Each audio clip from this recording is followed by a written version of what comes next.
Shalom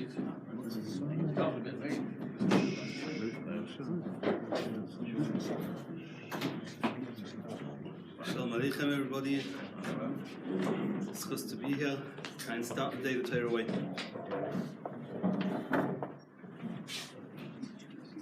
I'm not going to give long introductions, we don't have that much time. But before I start, because some of you might want to know who I am.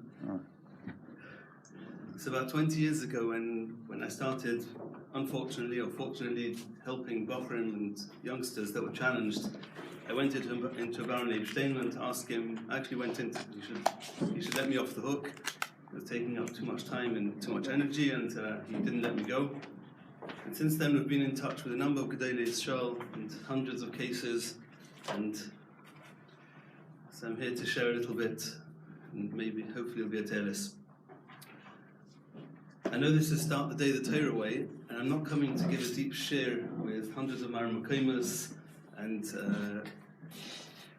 I think it's more important that we understand the sugya, and the Mirz Hashem, many people who today are maybe not starting their day the Torah way, will starting their day and keeping their day the Torah way in the schus of what we'll be speaking.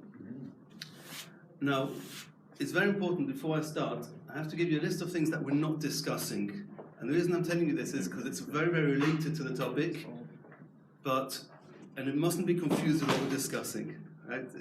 It's a sugya, and sugyas that have to be learned by the right people, but we're not discussing them. We're not discussing why Bochrim, by the way, everything that we're discussing is boys and girls, no nafkamina, no difference. Why are the Bochrim, why are boys going off the derech? It's not our discussion why. There's a lot to say, so we only have half an hour. We're not discussing why they're going off the derech. We're not discussing how we could have, should have, or would have avoided it, or what we could have done that it shouldn't have happened. We're not discussing, and I hope no one's going to get annoyed, but we're not discussing how to deal with the various individuals, perpetrators, or teachers, or parents, or anyone else who may have had any form of responsibility for why these boys or girls have got to where they've got to. Thank you. There often is somebody responsible, and we're not discussing how to deal with them.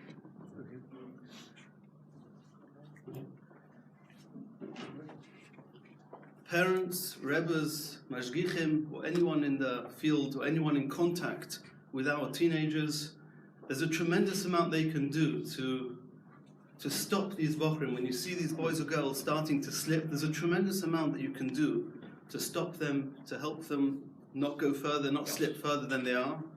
But since this is not a forum for rebbes, for teachers, it's important, but it's not what we're going to be discussing now. If unfortunately you're being challenged with a child like that, and you're the parent of a boy or girl who's slipping off the derech, this is not where you're going to get your guidance from. There are people out there who can help you, there are people out there who can guide you. Do go for help. There's a tremendous amount of help to be gotten.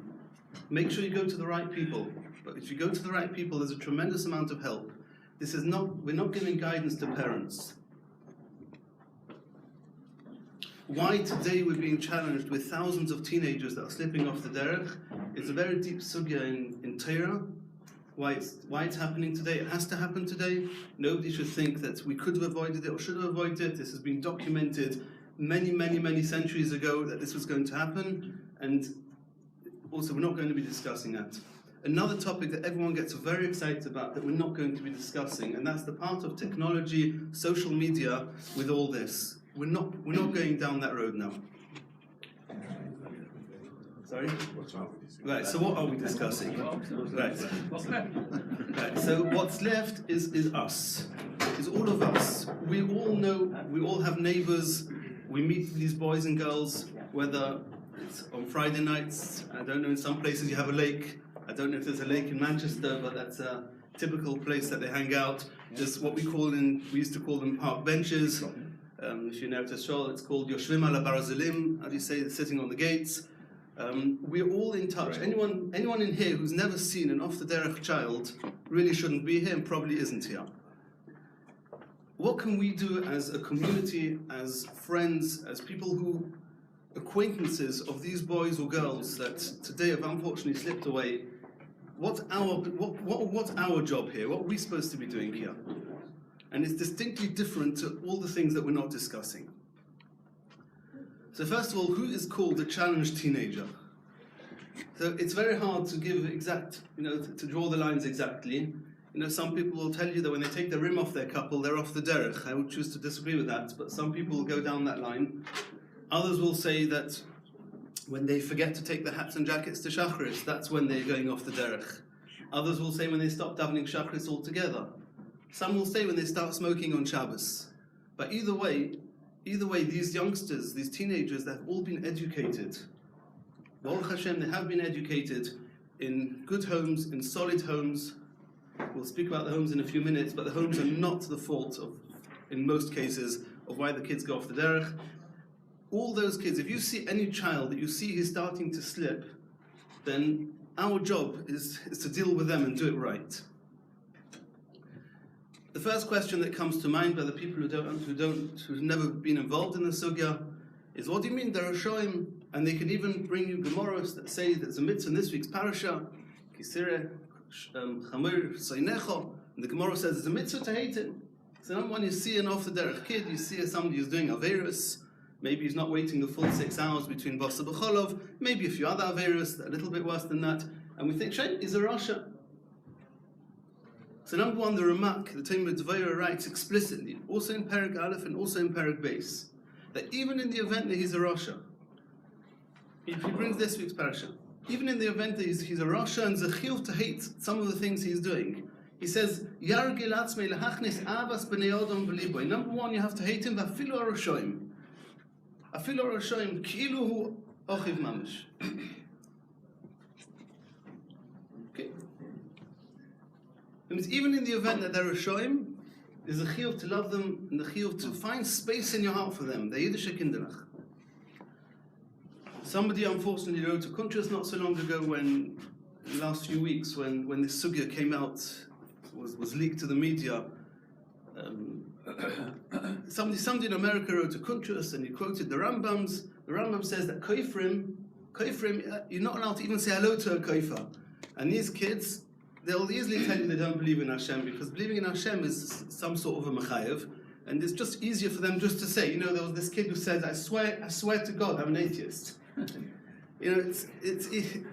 they'll say the lingo of the kfira, ask them about the God they don't believe in, and the chances are nor do we. Unfortunately, they probably haven't been introduced to the Hashem we know, which is half the problem. But either way, we have very clear guidance from the Chazon Ish. I have a letter signed by Rav Dov Yaffa Zitzel, and he says, he wrote the letter on Parshas Va'iro Toshin Ayin Hey. He wrote it to the Vada Chinuch in Eretz Yisrael. People who are off the derech in English. Omer li moron HaChazon Ish Zitzel. Sheyesh le'istakil aleim kal anusim or yikorib le'zeh. B'chas v'sholem lo yile poishim. They're not poishim. They're not koifrim. They're not mumrim. You're allowed to eat from there. You're allowed to the wine they touch. And these chevra have no idea how to be koifrim. You need to have a certain level of intellect and education to be a koifer. And these chevra are all not koifrim. Yeah, so what about the Yetzer Hara? We blame a lot of things on the Yetzer Hara. Have Yetzer Hara, have an iPhone, and Gimel Averis Chamuris, and everything else. So we can't take away the fact that there is a Yetzer Hara, and the Yetzer Hara certainly helps. He's definitely in good business, and he's helping these chevra. But is that really what they're suffering from? So the answer is no. The Yetzer Hara makes people do Averis. We all know that. All of us have a Yetzer Hara, probably. Right? I'm saying if we're still around and still serving Hashem, we all have a Yetzer Hara. But Baruch Hashem, we're functional. We have a brain, we have a heart, we have a Yetzer Tov. With these kids, most of them, I can't say all of them, but I would say on 90+% of these kids are completely and fully dysfunctional. How many of these chevra have you seen getting up at 8 o'clock in the morning, or 9 o'clock? I can see there's still minyanim going on. They getting up at 9 o'clock in the morning, going to work, having a full day, normal friends. I don't mean the friends on the screen where you've got likes and followers and things like that. Just normal friends, normal stable social life. I've received hundreds of calls in the last years. I haven't yet been called by the father who says, my kid everything is good. He's normal, he's okay, he's working, and he's doing these and these and these averos. I'm still looking for those kids. I know of one actually, but are these kids really suffering from Yetzer Hara? Is that what the Yetzer Hara is doing? We know that it says in the Gemara that Yetzer Hara is machnis ruach shtus. But ad kedei kach, if you turn them into a shaita gomor, then the Yetzer Hara is not the issue here. Now there's another illness that I hope that most of you are not familiar with. But for some reason, many of us, seem to think that all these off the derech kids are suffering from. It's called Alzheimer's. Any of you heard of Alzheimer's? Alzheimer's means that you forget. So most of us, for some strange reason, think that all these kids are suffering from Alzheimer's. If I just remind him today is Shabbos, he's going to say, "Oh, I'm so sorry." He's going to put his cigarette off. Or if I remind him about Shachris, then he's going to say, "Oh, is it past month? The first month I have to done twice mincha." We haven't yet got any of those stories. These kids are not suffering from Alzheimer's. We do not have to remind them about all the things that they're not doing. They know much better than us what they're not doing. We're seeing them. They're keeping track. They know exactly how many Shachris, Minchas, and Mayrivs they're not davening and not keeping. And it's not making them feel great. They feel worse about themselves than we do about them. So what is the problem? If it's not really the Yetzer Hara, and it's not Alzheimer's, then what is the problem? So the answer is pain. There's one addiction that each and every one of us, all of humanity, are addicted to, and that is painkillers. You ever saw somebody who's got a splitting headache? The first thing he's doing, he's going and taking a Panadol. He'll go to his Rav and say, "I mamish feel that Lu Yotzuya, that it was Shabbos, I would l'chayra be nofal lemishkov if I had a bed, and if it was nofal lemishkov, be allowed to take medication on Shabbos." We'll push. When it comes to pain, the first thing we're going to do is painkillers. We say, "What's the problem? Just stay in the base medrash, finish your shia, see you've got a splitting headache, so you'll take care of it, have a coffee later." No, you've got a headache, that's it. Well, these kids are in pain. The basic, it's Mefurish in Chazal, but I'm especially avoiding going off on having a lengthy discussion with Mekaris and Chazal. If you want, I can give you the Maram later. But from the most basic intrinsic needs of every single human being, besides for his physical needs, need to be taken care of. Covered, Yedidus, we'll get to that soon. If you take away, Volby used to say, if you take away every last bit of covered from a person, he'll drop dead on the spot. So Volby used to say. And we're not comparing anyone or anything to these great Tanoim. But when Choyni Ma'agol woke up, he was a Tana. And he realized, and the Gemara, have a look at the end of Tainis, the Gemara says that, he says in that many words, they were not respecting me in the way that I feel they should be respecting me. They weren't throwing eggs at him. They push it, he says, they weren't respecting me in the way they would. So the Baruch Shem says, "So what do you want?" He says, "I can't live like this." Hashem said, "Granted," and took him away.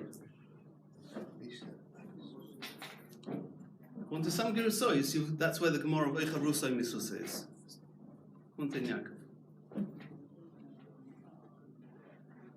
The self-esteem. Why, if somebody feels, the Rambam writes, or Ben Yoina writes, if you feel you're worth nothing, you will be true to, you'll be ne'emon to what you believe about yourself. If you feel that you're nothing, you will do nothing. If you feel that you're not deserving of being Hashem's child, if you feel, what, somebody like me, I should keep Shabbos, you know what else I'm doing? You feel, it's a Mishnah, the Rambam and Ben Yoina say, if you think you're a Rasha, you won't keep anything. Off the derech belaz. And there the Mishnah doesn't say that afterwards you're held responsible for everything you do, which might be true. But the Mishnah says the problem is what you thought about yourself.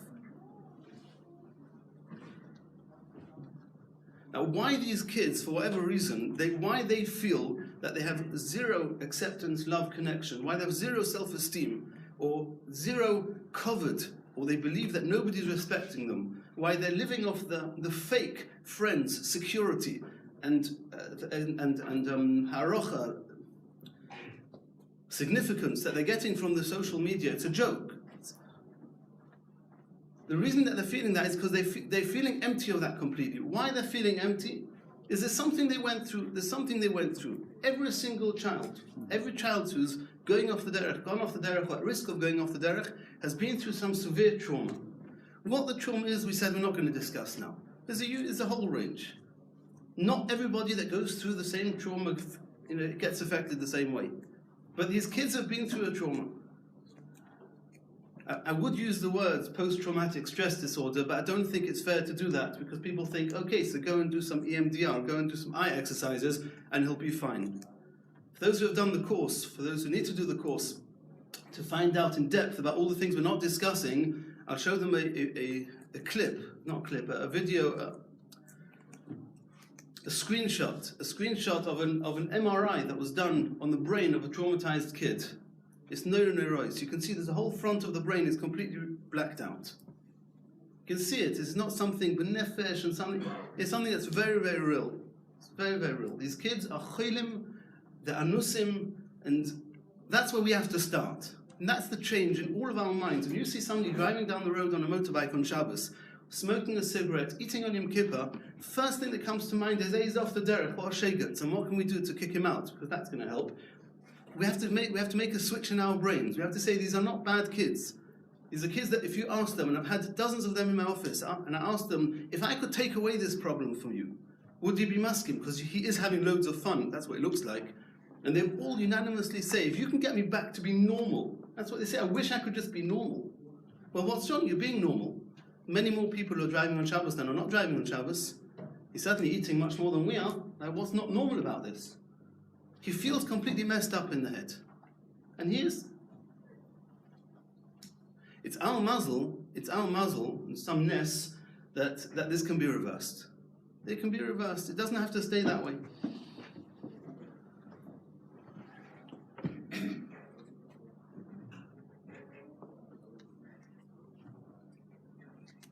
So it's profoundly simple.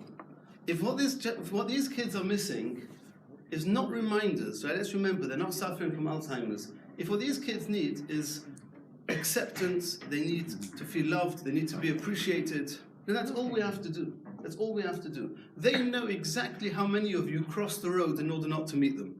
They can see that very keen insight. They see from down the road all the people that are going across the road because they're walking on this side, and they feel bad, and what you're going to say, and and chlal, you're allowed to be in daladamus of a person like that. These kids see it all. They see it all. I've had kids sitting in my room and they tell me exactly, and I say to them, he says, everybody hates me. And I said, well, how do you know? And he gives me a long list of all the people that ignored him for years. People who should have just said hello to him.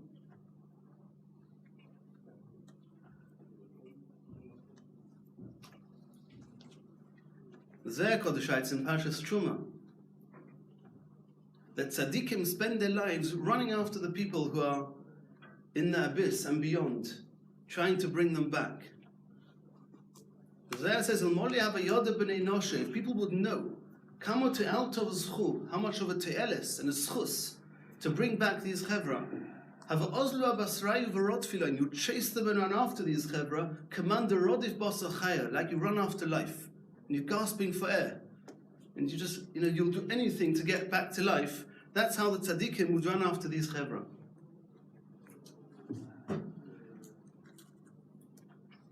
The Chazon Ish gave us very clear instruction, and that instruction is carried on. We heard it on many, many occasions from Gershon Edelstein Shlita.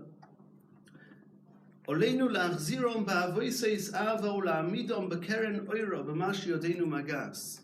It doesn't say give them musa, it doesn't say give them teichacha. It says la'achzirom ba'avoiseis ava, and it's paskin in your day. He says it's enough minutes la'alocha. Have a look in your day, Simon base. There was a father of a child. Rav Gershon said this in a shmuz. He used to say this over in Parshas Mishpatim, Toshin Ein Vav, exactly 2 years ago. There was a father whose child was Mechal Shabbos, b'far Hesya, and the child wanted a car. The father said, no problem, I'll buy you a car. On one condition, you don't drive on Shabbos. And that's how it stayed. And word got to the Chazon Ish that his father's not buying his child the car because he's going to drive on Shabbos. And the lashon of the Chazon Ish was, Sholach Elov, the Chazon Ish sent a message to the father. Kedai sheyiten es ha-mechonis livnoi. Mechonis is a car. It's kedai to give the car to your child. Leloi shum tnai, no conditions. Don't make any conditions. Chil Shabbos Fresia, no conditions. Ki dafke b'derech zeh tigdal hashbasa elov. You're going to buy him back by giving the car to him. Don't make any conditions. Mistam the Chazon Ish also understood that the child didn't forget about Shabbos. For those of us of the Hasidic descent, Reb Pinchas Koritzer brings from Ma'aseh Baal Shem Tov, שפעם אחת היה אדם כושר שיוצא בנוי לכפיר רחמנא ליצלן. וציווה הבעל שם טוב לאביו לאהוב עושי ביוסר. ומחמא זה יצא מהכפירה. It's a mahalach that, I don't know if the Chazon Ish got it from the Baal Shem Tov, Mr. or not, but it's a mahalach that's been there. And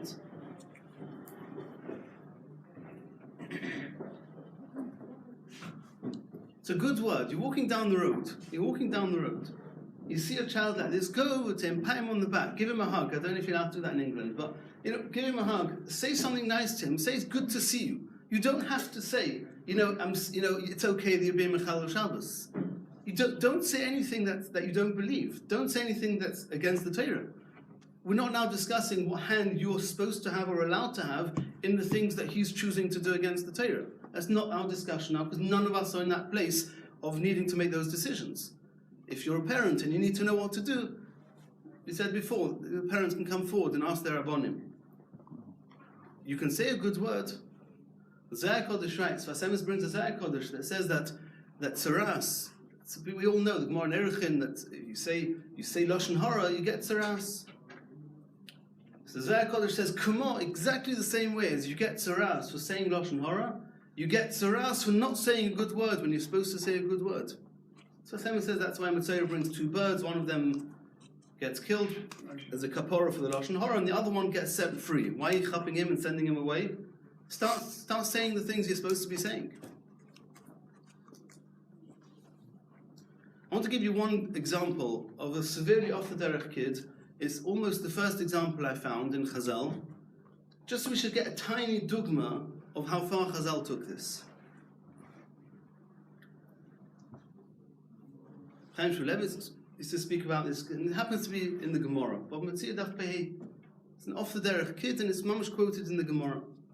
So the Gemara says that Rebbe went to the place of Rebbe Elazar bar Reb Shimon. Went to the town after Rebbe Elazar bar Reb Shimon was nifta. Rebbe found his way there. It's on the Tanoim. So Rebbe asked, "Has he got a child?" Lo Yisai Tzadik, Rebbe Elazar bar Reb Shimon. He's got a child. He left up as a child. He said, "Yeah, Amru lo yesh lo ben." Okay, now what yeshiva is he learning in? I read you the lashon of the Gemara. V'chol zoyno sheniskeres b'shnayim shemishalmim lo b'scharo shnei zehuvim soicheres b'shmeino. The kids are severely off the derech, and almost as off the derech as it gets. Okay, so now what's Rebbe going to do now?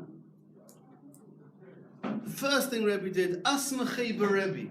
Number one, I'm bringing him into the Beis HaMedrash, and I'm giving him mizrach. When they gave him an aliyah, they called him harav. I don't know what they do here. Moron, Rabbeinu, every shul's got its minhagim. Asmachei l'Rebbe. This was a severely off the derech kid, as bad as it gets. Asmachei l'Rebbe. Number one, I'm making you into a Rebbe. Just by the way, he can only be a Rebbe if you have something to teach. There's Rayas in Midrashim, but Chaim Shmulevitz said this over from his father, that kovod, we discussed before, kovod v'yedidus. Chaim Shmulevitz held that the kovod means that you found in your father that you need to be mechabed, kabed es avicha, in your Rebbe that you have to be mechabed, in your friends that you have to be mechabed. Kovod means you found something about them that's unique, and he's a god l'adayr in that inyan. He's a god l'adayr in that inyan. That's what kovod is. So Chaim Shmulevitz wrote two places in the Sefer. He says he has a Messiah from his father. That's called kovod, and I found it in the Medrash.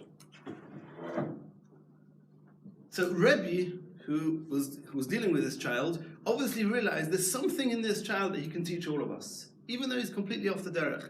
And by the way, any parent or anyone who knows these kids knows that the most sensitive kids are the kindest kids. It's not for nothing that they got so affected by whatever happened to them. They have neshamas that are very sensitive neshamas.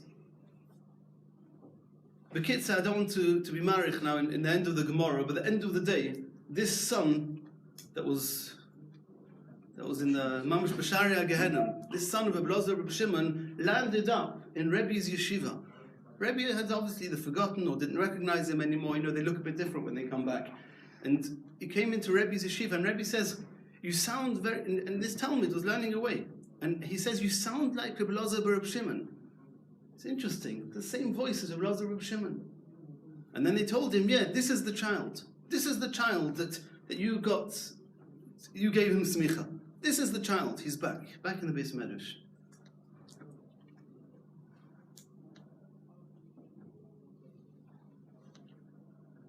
Before the musik of Oich Havrusay Misusa, there's a bocha that I know today is an Avrech in Kiryat Sefer, family with kids, b'li Nara, everything al Taras HaKodesh.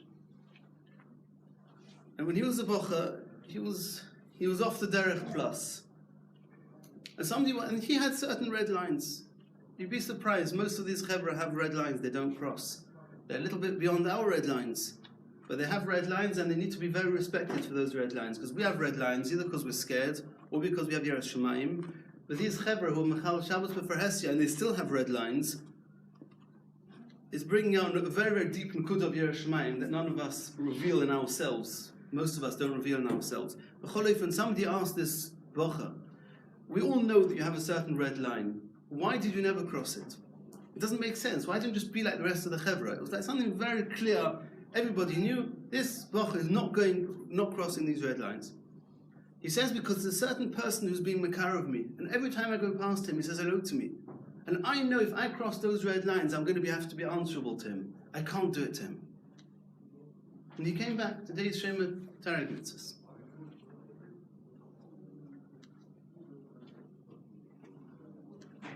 Rashi in this week's parasha, Rashi writes, "K'almono b'yosim lo yisa'anun." There's an Issa D'Oraisa, it's an Asay and a Lav. You're not allowed to be ma'ana, you're not allowed to cause any pain whatsoever to an almona or to a yosim. Mechilta state, and what happens if somebody's not an almona v'yosim? So Mechilta says, Shar kol odom minayin, Talmud loy maloi se'anun. So Joshua in the Mechilta, and Rashi brings it down. There's an Issa to cause any pain to anyone who's similar to. Chofetz Chaim says the Vort is that, explains Rashi, that is similar to a yosim v'almona. One nachrinim, brought in the Chuvas, Maria Cohen.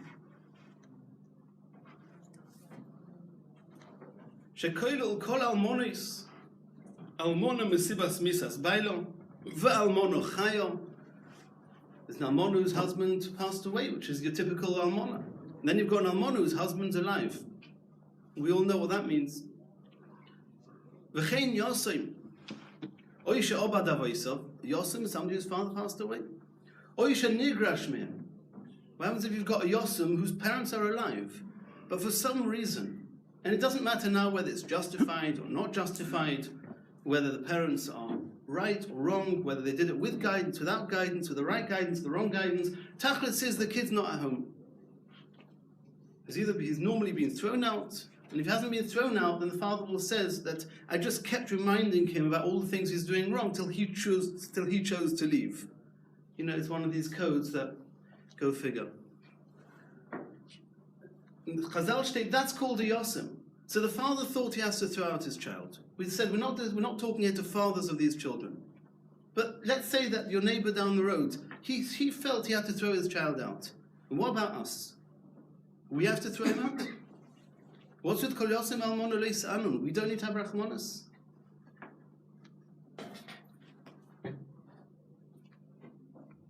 I know somebody in Eretz Yisrael was walking down the road on Friday night at 1 o'clock in the morning, and he saw a yesh trolley, a Safeway trolley, these trolleys, big trolley. There were 3 teenagers inside the trolley, because it was a Gzunta road. They were going to have great fun. One of them was smoking, and one of them had an iPhone with them, if any of you know what that is. And the other one happened not to, the other one was just walking with them, pushing the trolley. And they got called in. It was 2 o'clock in the morning. And somebody went over to them in that matzah on Friday night and said, have you eaten anything yet? Can I offer you a meal? These kids, a lot of them don't have homes to go to. They don't have a roof over their heads. They don't have food. They don't have money. And they certainly don't have shops to buy anything on Friday night. Not in Kiryat Sefer. I don't know if in Manchester you can buy much food on Friday night. He invited them in. Now what did that cost him?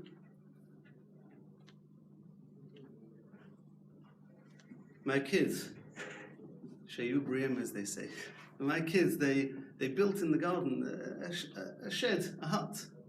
2 meters by 2 meters from wood, a whole matzav. Skanos Nefashos to go in there, but Tachlis, they built it, pastime. And one night I go outside at 3 o'clock in the morning, and there's a bocha sleeping there. He said, my father told me that if I'm not home by 11 o'clock, he's locking the door. So where should I go and sleep? There's 1 or 2 places in Kiryat Sefer you can come to even at 3 o'clock in the morning, and that's what he did. I brought him in, I told him I'm not letting him sleep outside, the door left open, he came in. No, it's a sad story. Bekitza, what are we going away with? Number one, Van Epstein once said, En yeled ra, yesh yeled shera lo. I said in English, there's no bad kid. There are kids that things are going very bad for them. Don't get deceived by the looks that these kids are having great fun. They're not, they're in terrible pain. They are physically, they're in sakonas nefashos mamish. Klal Yisrael buried 200 children in Tovshin Ayin Zayin from homes. I'm not going into the details now. 300 children.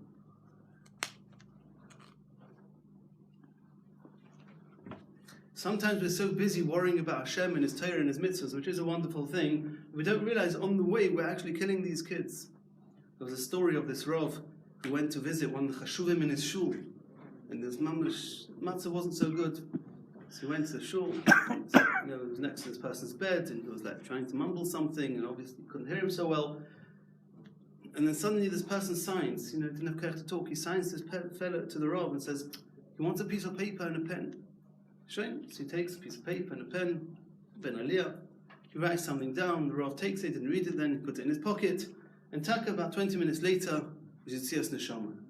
Showing. Town came.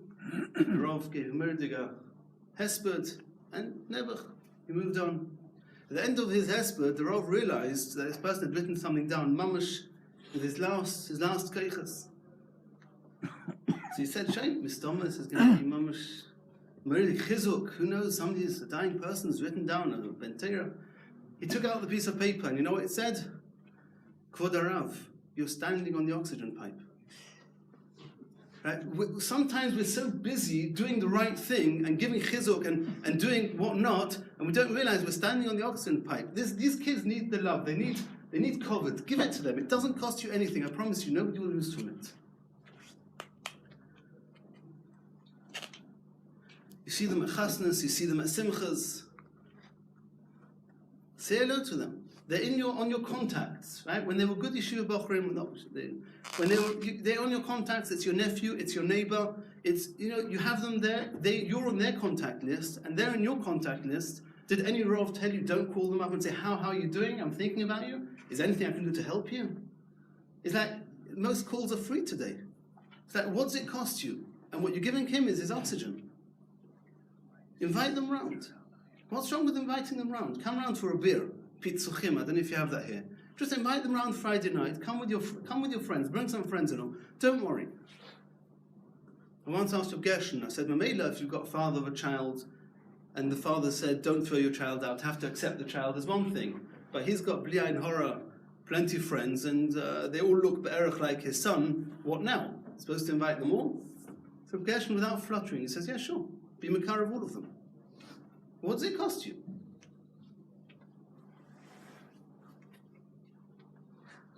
If you don't do it, somebody else will do it. And somebody else might push him over the edge. That's as far as the kids are concerned. And now I'd like to bring one more nakuda, which is very, very important. And take it to heart. It's not poshet. We all know these teenagers, right? They used to daven with us. They're still hanging around. Some of them, those who are not zeicha, are even worse. Behind every single child who's off the derech, you've got a terribly pained set of parents who are even more in pain. Avraham Avinu, the grace of Bob Ayomim of Avraham Avinu, every day was nitzchias. The Ma'aseh Avos Siman Lebonim of every day of Avraham Avinu. And he was nifta at age 175 instead of 180. Yitzchak was nifta at 180. Chazal asks a kasha, Rashi brings it. Why did he lose 5 years? He says, because Hashem said, I promised him Seva Toiva. And his grandchild was going off the derech. Esau was going off the derech. I didn't want him to see his grandson going off the derech. It took 5 years of Avraham Avinu away, so he shouldn't have to see his grandson going off the derech. Can you imagine what it's like for parents whose child is going off the derech? The parents are not there. It's not the parents' fault. We have to stop pointing a finger at the parents. They used to say that the apple doesn't fall far from the tree, and there's even rayas in the Gemara. But as one of the Gedolim said, when there's a storm, it does. There's a storm going on outside, and the apple falls very, very far from the tree. You can trust the parents are doing the best they can for their child. With whatever guidance they're getting, we're not discussing that. They are doing their best. They are speaking to the people they feel they should speak to and following the advice they feel they should be following. Even if you feel they're doing the wrong thing, you feel they should be doing something else. Okay, they don't. You're going to be hurting them if you go over to them and, just imagine that this child comes home and you can see he's got almost no hair on his head. And you go over to the parents and say, in Tesco, there's a new brand of Head and Shoulders. Right? You know what you've done to these children? He's just come out of chemotherapy with his child. And you're going over to the parents and you're giving them advice because you know how to stop hair falling out. You know what you've done to the parents? Say a good word. Give the parents a compliment. You know what it means to be in MH or to be living in a central, from place and walking down the street with a child, for those who had the schus not to throw their children out, and they're walking down the road, if their child is walking with a dog, without a dog, with his phone, without his phone. Do you know what gvuras hanefesh that is? Do you know what gadlus that is? You're allowed to look away. You don't have to see the cigarette.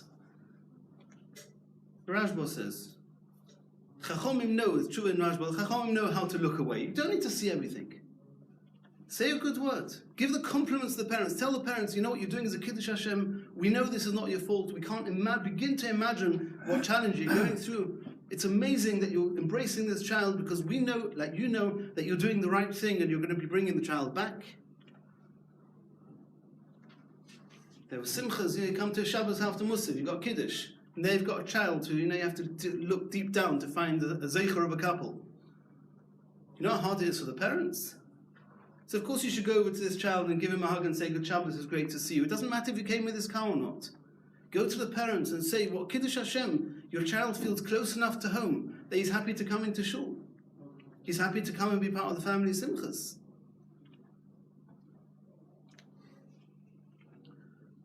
I can only end with a bracha and a segula. It's a haftocha from Chazal in Yirmiyah. The pasuk says, "L'chein koyamar Hashem, im toshu v'ashivcho lefonai tamoid, im toitzi yokor mizoilo." Rashi says, if you make a good person out of a bad person, yoshuvu heimo elecho v'atoloi toshu v'eleim. There's a haftocha in Chazal. They will come back, and you will not be followed after them.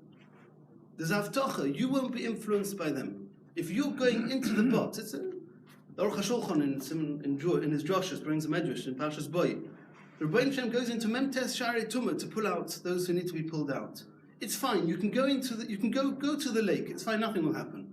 Maybe don't take your kids there, but go for a walk on Friday night exactly to where you know where you have to get to. For those who carry the Eruv, take some beer with you, and say something nice to the kids. Just smile at them. Make them feel that they're human beings.